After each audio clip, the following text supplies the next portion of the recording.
I never expected the worst day of my career to start like this. It wasn't the first time I'd faced rude patients or had to put up with disrespect. But that day, something felt different. I work as a nurse at a private clinic in a wealthy part of town. Most of the patients are the kind who expect the world to bend to their will. And honestly, I've learned to deal with it. I'm used to the entitlement, the way some people look down on those of us working in service positions. But nothing had prepared me for the moment Mrs. Thompson came in. She was the wife of a millionaire tech mogul, a woman who made her wealth known every chance she got, from the diamond rings on her fingers to the designer clothes she wore. She always carried herself like she was above everyone else. But I thought, that's just the way rich people are. So I ignored it. But today things were different. She'd been to our clinic a few times before, always well-mannered, but on this visit, she had a different energy about her. She seemed agitated, like something was eating away at her. I figured it was stress from a recent event, so I didn't think much of it. When Mrs. Thompson walked in, I greeted her with a smile, introduced myself, and told her I'd be taking care of her today. Everything seemed fine at first. She settled into the chair, and I started taking her vitals, checking her blood pressure. She didn't say much, just stared at me with a look that I couldn't quite place. Then out of nowhere she snapped, "Can you hurry it up? I don't have all day. You know. You people are always so slow." I was caught off guard. "I'm sorry, ma'am. I'll try to be faster." She gave me a disgusted look. I swear every time I come here, I get the worst of the worst. Can't they find someone competent for once? I didn't let it affect me. I'd been called worse, and I had learned to stay professional no matter what. But it kept going. Every little thing I did seemed to anger her more. When I adjusted the chair for her comfort, she scoffed, "I can't believe I'm even here. The things I have to do to stay healthy in this world, and to think I'm stuck with a nurse like you from who knows where." I felt my face grow hot, but I held it in. I just nodded and apologized, trying to move the appointment along. But it wasn't enough, she went on, getting louder. "The insult's coming faster now. Do you even know what you're doing? You're just here because someone needed to clean up after rich people like me. I'm not even sure why I bother with this place when all I get are lowlives like you." At this point, it wasn't about me being a nurse anymore. It wasn't even about the fact that she was treating me like dirt. It was about her blatant racism, the way she saw me as beneath her because of my skin color. It was clear as day now, her words cut deep, but I couldn't show it. I was there to do my job, not to engage in a battle over her ignorance. But then, things got worse. She stood up abruptly, knocking her chair backward, and shouted, "I don't even know why you're touching me with your hands. You should be lucky I even let you close." Her words stung. I could feel my chest tightening. The other nurses in the room stared, too scared to intervene. I don't think they had ever seen her like this before. She was loud now, drawing attention from the other patients in the waiting area, but I didn't say anything. I didn't react. I just took a deep breath. Trying to maintain control, suddenly Mrs. Thompson grabbed the counter and seemed to stagger for a moment. Her face twisted and she reached out for me, her voice shaking. "I don't feel well." Before I could react, she collapsed, hitting the ground with a sickening thud. Panic filled the air. I rushed to her side, checking her pulse and calling for help. My mind was racing. How could someone so full of hate, so full of anger, just fall like that? The room fell into a kind of chaotic silence. Everyone watched, but no one knew what to do. I did what I was trained to do. I checked her breathing and made sure she wasn't choking. I called for the paramedics. When they arrived, I stepped back. Feeling the weight of the situation in my chest, I could hear the doctors whispering, saying something about her blood pressure being dangerously low. Apparently, she'd been under a lot of stress lately, but nothing had prepared anyone for the collapse. Her body had just had enough after the paramedics took her away. The staff turned to me, offering quick reassurances. "It's not your fault," one of the nurses said. She was probably under a lot of stress, but I couldn't shake the feeling that this was her own doing, her hate, her racism. The way she treated me, it all felt like a sign of the bigger problems we never address. And now she was getting the help she needed, while I was left to pick up the pieces of what had just happened. As I sat there trying to get back to work, I couldn't stop thinking about how it all went down. I had been humiliated, treated like I wasn't even human. But in the end, it was her body that betrayed her. Was this some kind of karma? Was this the universe's way of balancing things out? I'm not sure, but one thing I know is that I'll never forget that moment, the way she looked at me like I was less than nothing, then collapsed a few minutes later. Maybe life really does have a way of putting things into perspective. And maybe, just maybe, the next time she looks down on someone, she'll remember what happened that day. The days that followed were strange, Mrs. Thompson didn't return to the clinic for a while. The gossip around the office was that she'd been in the hospital for a few days, recovering from what doctors called a stress-induced collapse. Apparently, the stress had been building up for months, and her body finally decided it couldn't take it anymore. But no one ever talked about the real cause, the ugly, toxic attitude she'd harbored toward people like me. I tried to move on. I had to. I still had my patients to care for, and I couldn't let her words, her behavior, drag me down any further. But I couldn't shake the feeling that something had shifted in me that day. It wasn't just the humiliation I'd felt in front of the other patients. It was the way I had been made to feel small, like I didn't matter, simply because of the color of my skin. It's a feeling I've known all too well growing up in a world where my worth is often measured by the wrong things. I've had to work harder than most just to be seen as equal. And I've dealt with more than my fair share of racial slurs, dismissive looks, and condescending tones, but Mrs. Thompson's words felt different. They weren't just an insult. They were a reflection of everything that society has conditioned people like her to believe. I wasn't surprised, though. Racism doesn't just appear out of nowhere. It's learned, it's passed down through generations, and in Mrs. Thompson's world, it was something that was ingrained in her every action, every word. A few weeks after the incident, I got a call at work. It was from Mrs. Thompson's husband, Mr. Thompson. He wanted to speak with me. I wasn't sure what to expect. I had no idea if this was going to be another insult or if he was genuinely concerned about his wife's health. I picked up the phone and he introduced himself, his voice calm and polite. "I just wanted to thank you for taking care of my wife the other day," he said. "I know things got out of hand, and I'm sure it was a tough situation for you, but I wanted to let you know we're grateful for what you did." For a moment, I was stunned. Grateful? After everything that had happened? After what she had said to me? I almost didn't know how to respond. "Thank you for saying that." I finally managed, my voice quiet. "But I don't think I did anything extraordinary. I just did my job, of course," he said quickly. "But I also want to apologize for the way my wife treated you. She's been under a lot of pressure lately, and we both know it was no excuse for how she spoke to you. It was unacceptable." There was a long pause, and I could feel the weight of his words. I didn't know what to think. I wasn't sure if he was being sincere or if this was just some attempt to smooth things over. But I appreciated that he acknowledged the way she had treated me. "I can't say I know what's been going on in her life, but I appreciate you reaching out," I said. "But it's not just her, it's something bigger than her. I don't think people realize how much these small, everyday insults can hurt." He was quiet for a moment before he spoke again, his voice softer this time. "I understand, and I'm sorry. I've been thinking about it, and I know I haven't been the best husband. I've let things slide, and I'm realizing now that I need to do better." It wasn't the apology I expected, but it was one that gave me some relief. He didn't make excuses for his wife's behavior. Instead, he acknowledged the harm she had caused and admitted his own role in it. It didn't fix everything, but it felt like a step in the right direction. We talked a little more, and then we hung up. I sat there staring at the phone, still trying to process everything. The phone call had left me feeling unsettled, but also strangely relieved. Maybe this was the beginning of something for Mrs. Thompson. Maybe she would realize one day the damage her words had done, not just to me, but to herself too. As for me, I couldn't change the past. I couldn't undo the hurt that had been caused. But I could move forward. I could choose to let it go, even if it still stung deep down. It wasn't about forgiveness or forgetting. It was about healing. Mrs. Thompson didn't come back to the clinic for a while after that phone call. But eventually she did. And this time, when she saw me, she didn't look at me with contempt or disgust. She didn't sneer or make me feel small. She didn't say anything at all.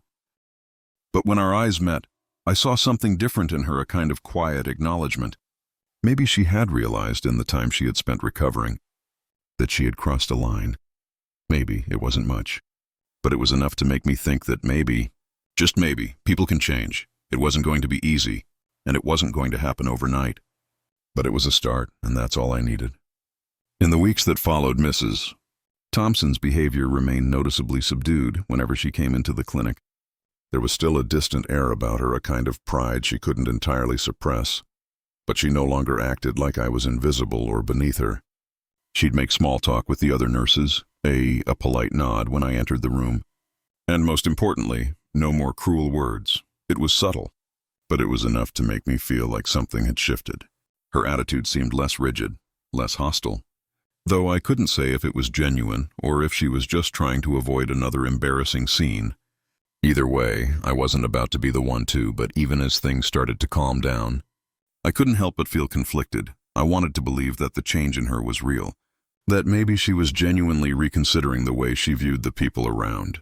But a part of me was still bitter, still holding on to that memory of the way she had spoken. It wasn't until one afternoon, about a month after the incident, that I saw the full extent of the change in her. I was doing my rounds, checking in on the patients. When I passed by her room, she was sitting in a chair by the window, looking out at the city skyline for a moment. I thought I should just keep walking, but something made me. Maybe it was the vulnerability in the way she looked, the way she seemed so small sitting there. Almost as if she had no strength left I knocked lightly on the door and walked in. "Mrs. Thompson, how are you feeling today?" I asked, trying to sound as neutral as possible, though the weight of the past still hung between us. She turned, her eyes meeting mine, but instead of the disdain I'd seen before, "I'm okay," she said quietly, the words almost like a confession. "I've been thinking a lot about what happened, about every I stood there, unsure how to respond. This wasn't the Mrs. Thompson I'd known before. This woman sounded tired, like she'd come to terms with something, even if she wasn't quite ready to talk. "I don't want to pretend like it's easy," she continued, her voice. "I don't want to say the right things just to make myself feel better. But I've realized that I've been wrong about you about a lot of things." Her admission caught me off guard. It was unexpected, and it made the walls I'd built inside myself begin to crumble. "Piece by piece, I know I hurt you," she went on, her eyes now avoiding mine, as if she couldn't bear to see the pain she'd caused. "And I hate myself for it. You didn't deserve, you never did." The vulnerability in her voice was raw. For a moment, I wasn't sure what to do with it. I had spent so much time guarding myself against her, preparing for more cruelty. "I know it doesn't fix anything," she said, her words trembling, "but I wanted to apologize. I've spent a lot of time thinking about how people like me are so quick to judge, to assume that we're better, when in reality, we're the ones who need to change. And I didn't know how to respond. A part of me wanted to accept her apology, to tell her it was okay, but another part of me wasn't sure if I could. Could I just let go of the years of racism and prejudice that had built up inside?" "Thank you for saying that," I said quietly. "Still unsure of where to go from here, but I think it's going to take more than words to make things," she nodded. Looking down at her hands, "I know, but I'm trying." The conversation didn't last long after that. We talked about her recovery and I checked on her vitals. But the weight of her apology stayed with me. I didn't know if she was truly capable of changing overnight, or if this was just an attempt to smooth things over. But for the first time in a long while, I felt like there was a chance for something. When she left the clinic for the last time a few weeks later, she gave me a small smile. It wasn't the same smug, condescending smile I had grown used to. It was one that seemed a little more human, a little more away. I don't know if she's really changed. I don't know if her apology was genuine, or if it was just a moment of self-reflection brought on by her. But for the first time, I felt like I could look at her without the bitterness I once held. I didn't feel like I had to protect myself anymore, not from, and maybe, just maybe, this was the beginning of something for both of us, because healing isn't just about the apology. It's about the action that follows. It's about how we treat each other every day in the smallest moments. Thompson will ever fully change, but I know that I'm not going to hold on to the anger anymore. I'm not going to let her words define, and maybe that's the most important change in the months that followed. Things between Mrs. Thompson and me settled into a strange, cautious peace. She didn't come around often. But when there was no more obvious hostility, no more cruel comments, and no more tension hanging in the air. But there was still an undercurrent, something unspoken between us. As if we were both testing the waters, I saw her a few more times at the clinic. Always in passing, she'd nod politely. The apology she'd given me, the one that had rattled me at the time, had stayed with me. But I couldn't ignore the feeling that it wasn't a cure. I had been hurt by her, and I wasn't sure how much of that I could just brush away. Then, one day, a few months later, I ran into her again. But this time, I was leaving the clinic after my shift when I noticed her waiting by the door, sitting in one of the chairs in the lobby. Her head down as if lost, and I had a bad feeling about it. Was she going to lash out again? Was she just waiting to unload more of her bitterness? But as I approached her, I saw something that made me pause. Mrs. Thompson wasn't wearing her usual designer clothes. Her makeup was minimal, and her posture wasn't the same. She wasn't sitting up straight like she used to, like she was always above it all. She looked human. For lack of a better, I approached slowly, unsure whether I should say anything. But before I could turn away, she looked up and caught my gaze. "I know it's been a while," she said quietly, her voice hoarse. I felt my heart race for a moment, the old reflex kicking in the weariness I had built up around, but this time, I took a deep breath and nodded. "What's on your mind, Mrs.?" Her eyes searched mine, like she was trying to gauge my reaction before she spoke again.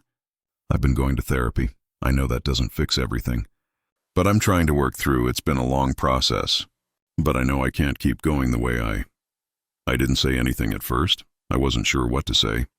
There had been so much hurt, so many layers to untangle, and I wasn't sure if I could trust that she was really changing.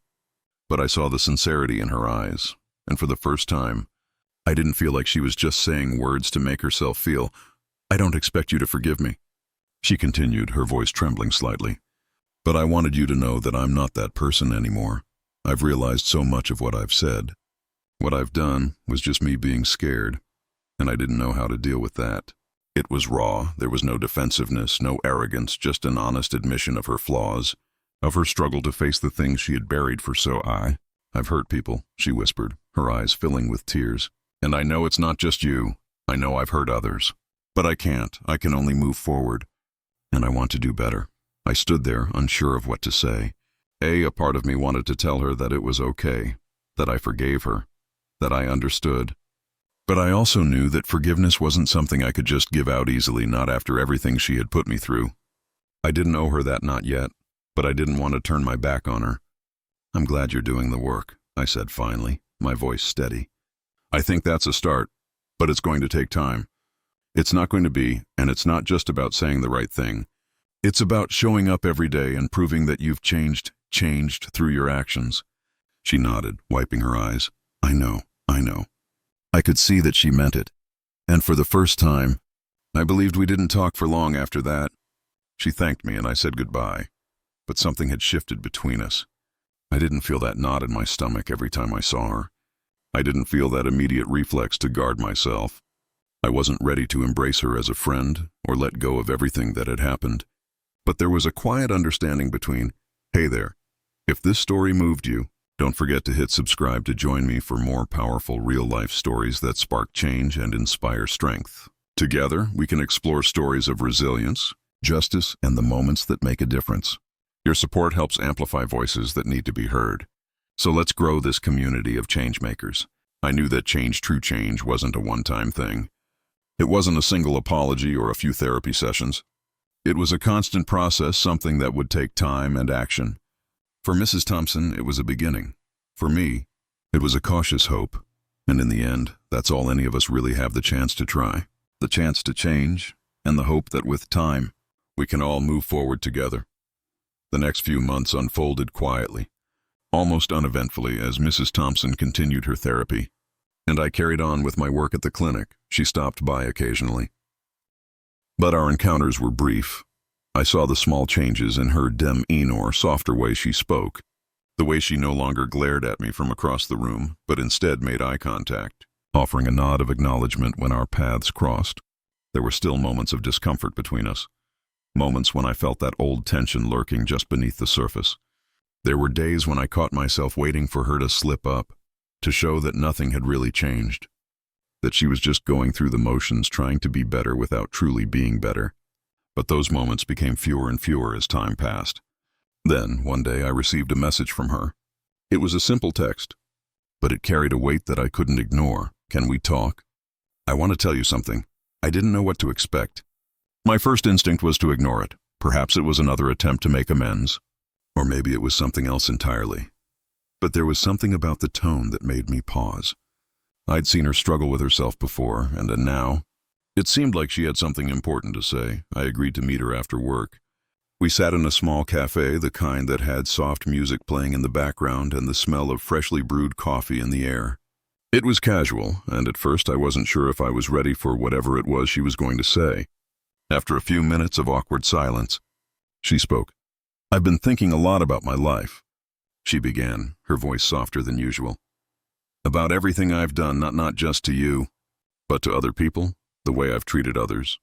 The things I've said, I don't think I can ever take back those moments, but I've been trying to make things right." She paused, her eyes looking down at her coffee cup. Avoiding my gaze, I recently spoke with a few people I've hurt in the past, people I never really saw. I spent so much of my life in this bubble, thinking I was better than everyone else. But when I collapsed that day, when my body just gave out, I had no choice but to face myself. And it wasn't just my health that was in danger, it was my soul. Her words hit me harder than I expected. She wasn't just talking about surface-level apologies anymore. She was speaking about her inner transformation, the kind of deep, gut-wrenching change that doesn't happen overnight. I've been reaching out to people I've wronged, people I've treated badly, and trying to make amends in any way I can. I know it doesn't fix everything, but I need to try, she continued, her voice steady now. But the emotion was still there. "You're the last person on my list." I blinked, a little stunned. The last person? After everything that had happened? After all the ways she had hurt me, I was the last person she needed to apologize to. "You don't owe me anything, Mrs. Thompson," I said, my voice thick with the weight of everything we had been through. "I've already heard your apology, and I appreciate it. But I'm not sure what else there is to say." She shook her head, a small but firm gesture, "I know. But I need you to understand that it's not just about saying sorry. It's about what I've learned through all this, what I've learned about myself. I can't go back and undo the harm I've caused, but I can change who I am from here on out. And I want you to see that." I took a long breath, trying to digest everything she was saying. It felt like too much to process all at once. She was asking me for something I wasn't sure I was ready to give a chance, to prove she had truly changed. Not just for herself, but for everyone she had hurt. "I don't know if I can forgive you, Mrs. Thompson," I said, my voice quieter now. "I'm still carrying the weight of what you said to me, how you treated me, but I do see that you're trying. And I respect that." She nodded slowly, and for a moment, we just sat in silence, the weight of our conversation hanging between us. There were no more grand gestures or promises. This wasn't a movie, and there was no neat resolution. It was just two people trying to make sense of what had happened and where to go from. "I don't expect you to forgive me right away," she said, finally breaking the silence. "But I hope that over time, you'll see that I'm not the same person I was." I'll try," I replied. "I'll try to believe that." As I left the cafe that day, I felt a strange sense of relief. Though I couldn't entirely explain why. Maybe it was because Mrs. Thompson had finally stopped hiding behind her wealth and status, stopped pretending to be something maybe it was because, for the first time, she was facing her own demons, acknowledging the damage she'd caused and trying to make things. But I also knew that her journey wasn't mine. It wasn't up to me to determine if she would fully change. That was on. What mattered was that she was taking responsibility, that she was learning, and that in some small way, we were both finding our way. It wasn't perfect, it wasn't easy, but it was real. And sometimes that's all you need, a single step toward healing, a single step toward change. As the months passed, I noticed something unexpected. I wasn't as angry anymore. It wasn't that the past had magically vanished, or that the hurt from those days had disappeared, but the grip it once had on me had loosened. I began to focus more on my own life, my own growth, and I found myself thinking less about Mrs. Thompson. That was a victory in itself. Mrs. Thompson continued her therapy, and from what I could tell, she was making real progress. We still had our occasional interactions at the clinic, but they were sometimes she would stop to chat for a minute, or we'd exchange a smile, but there was nothing forced about it. There was no longer that awkwardness, or it was as though we had both accepted that we couldn't undo what had happened, but we could choose how to move. One day I received a small package at work. It was from Mrs. Thompson, and when I opened it, I found a simple card with a handwritten note in it. It wasn't long, but the words she wrote stayed with. "I know we're not friends, and I'm not asking for that. I just wanted to let you know that I'm grateful for your patience. your strength, and your grace. I hope you continue to find peace, and that one day you'll be able to forgive me. Thank you for showing me what it means to be truly kind, even when it's not." I sat there holding the card, feeling a mix of emotions. Her words weren't just a typical thank you or a platitude. They were a genuine acknowledgement of everything she had put me through and everything I had endured. And for the first time, I realized that the apology she had offered me wasn't about her needing my forgiveness. It was about her learning to forgive herself. Maybe that's what change really looks like, learning to live with the consequences of your actions, facing them head on, and then trying to make things better. However, a few weeks later, Mrs. Thompson came into the clinic. It was just another ordinary day at work. But as she stepped into the waiting room, I noticed something different about her. She was still the same person, but there was a weight to her presence that wasn't there before, something quieter, more. "Hi there," she said with a soft smile as she approached the front. "Hey, Mrs. Thompson," I replied, smiling back. "How are you?" "I'm doing okay, better," she said, her tone subdued. "I just wanted to thank you for, well, everything. For the way you treated me when I didn't deserve it. For being patient with me, I know it wasn't." I nodded, feeling that familiar feeling of both gratitude and hesitation wash over me. "I'm glad to see you doing better," I said, keeping it light. "But I have to be honest, I don't think it's about me anymore." She paused for a moment, then nodded thoughtfully. "I think you're right," she said, her voice quieter. "I've spent my whole life thinking I could just buy my way out of things, just keep everyone at arm's length. But I've realized that the real work is in facing your, and that's something I'm still." There was something in her voice that made me believe her this time. She wasn't just saying the right things to make herself feel. She was owning her past, and for the first time, I felt like she was ready to face the future without trying to hide behind her wealth or status. As she left the clinic that day, I didn't feel like I had to carry her apology around with me anymore. I didn't need to hold on to the bitterness, the anger, the resentment. I had done the hard work of letting go, and now it was up to her to continue her journey, but I was no longer part of that process. It had taken a long time to get here. It had taken everything from patience to heartbreak, and even a few moments of doubt. But somehow, we had both found a way to move forward. Mrs. Thompson had found her way, and I had found. I don't know where our paths will take us next. Maybe we'll never become close, and maybe that's. I'm learning that some relationships are meant to be brief, that some stories don't have happy endings but still leave a lasting impact. But what I do know is that healing isn't about forgiveness alone. It's about change, action, and the space to grow. And in the end, that's all any of us can hope for, the chance to heal, to learn, and to become better versions of ourselves, no matter how difficult or painful the road may be. Maybe that's the real lesson I took from all of this, that even in the darkest moments, there's always a chance for something better. As time went on, I found myself thinking less and less about Mrs. Thompson. She became a part of my past, a chapter in a story that had, at its core, been about growth, both hers and mine, and yet, the story didn't end with us simply moving on. It became a foundation for the way I approached my life and my work. In my job as a nurse, I had always been there for others, comforting, caring, and sometimes bearing the weight of their emotions. But I hadn't realized until the events with Mrs. Thompson how much I needed to let go of my own weight, the lingering resentment, the hurt, the anger that had taken root in me. I had to heal too. I had to choose peace, not just for others, but for myself. It wasn't easy. Every time I interacted with someone who reminded me of Mrs. Thompson, every time I met someone who seemed entitled or dismissive of others, I was reminded of the tension, the anger that had built up within me over years of unfair treatment. But I didn't let it consume me anymore.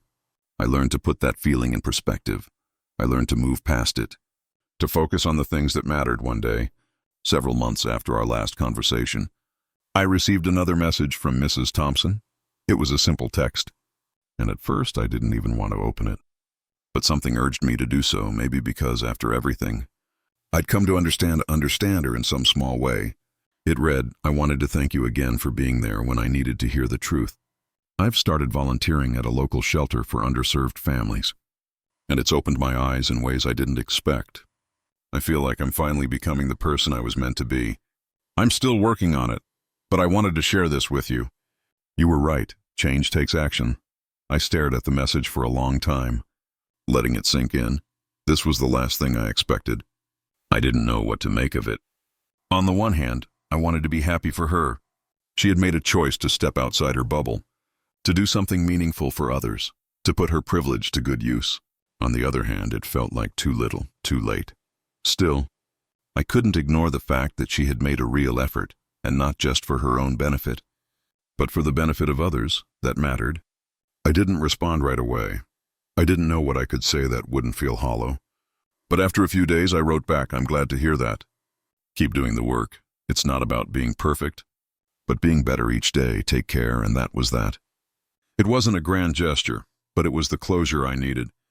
I didn't need to be her savior, and I didn't need her to be mine. We had each learned our lessons, even if they were painful, and we had each taken steps to move forward. That was enough. I didn't see Mrs. Thompson again for a long while, but every now and then, I'd think about her, wondering if she had truly changed, or if her efforts would fade with time. In the end, though so it didn't matter, the only thing I could control was my own journey, my own growth. And so life continued. I took on new patients at the clinic, became more involved in community outreach, and worked with a newfound sense of compassion, not just for others, but for myself. It was easier now to see beyond people's flaws, to understand that everyone has a story, everyone is carrying. I didn't let one woman's past actions define how I saw the world. And that shift made all the difference sometimes. Healing isn't about fixing someone else. It's about fixing yourself. It's about learning to let go, to stop holding on to grudges, to stop expecting others to change in the way you want. The real change comes when you stop needing their apology and start healing on your own terms. And so, as the years went on, I found peace not because Mrs. Thompson changed, but because I had, and in that quiet peace, I knew that I had let go of the anger, the bitterness, and the need for closure that once consumed it. It wasn't a perfect ending, life rarely is, but it was a good one, and